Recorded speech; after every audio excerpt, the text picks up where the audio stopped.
ऊंच नीच के तराजू पर सबसे पहले लड़कियों को रखा जाता है। घर का नाम तख्ती बन जाता है।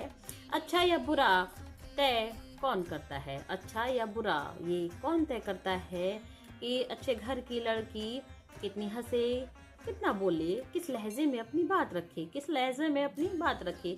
किस किताब में दर्ज है, किस किताब में दर्ज है ये सलीके कि भीड़ में आवाज धीमी रहे, नजर झुकी रहे और कपड़े उसकी पसंद नहीं समाज की सहूलियत हो। कपड़े उसकी पसंद नहीं समाज की सहूलियत हो। कहाँ लिखा है कि बड़े घर की लड़की भटक नहीं सकती?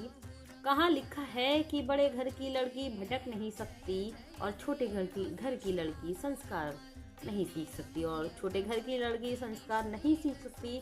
ये किस बही खाते का हिसाब है? ये किस बही खाते का हिसाब है जिसमें चरित्र घर की हैसियत से तय होता हो, जिसमें चरित्र घर की हैसियत से तय होता हो। समाज के चंद पुरुष नजर भर से घर पहचान लेते हैं। समाज के चंद पुरुष नजर भर से घर पहचान लेते हैं और उसी नज़र से फैसला सुना देते हैं, पर क्या कभी ये अपनी नज़रों का हिसाब रखते हैं? घर से बाहर अपनी सोच पर कालिक लगाकर लौटते ये, घर से बाहर अपनी सोच पर कालिक लगाकर लौटते ये, और घर के भीतर पत्नी की खामोशी को संस्कार कह देते हैं, और घर के भीतर पत्नी की खामोशी को संस्कार कह देते हैं। स्त्री खुलकर हंसे तो चरित्र संदिग्ध, स्त्री खुलकर हंसे तो चरित्र संदिग्ध, पुरुष खुलकर जिए तो स्वभाव सहज, पुरुष खुलकर जिए तो स्वभाव सहज।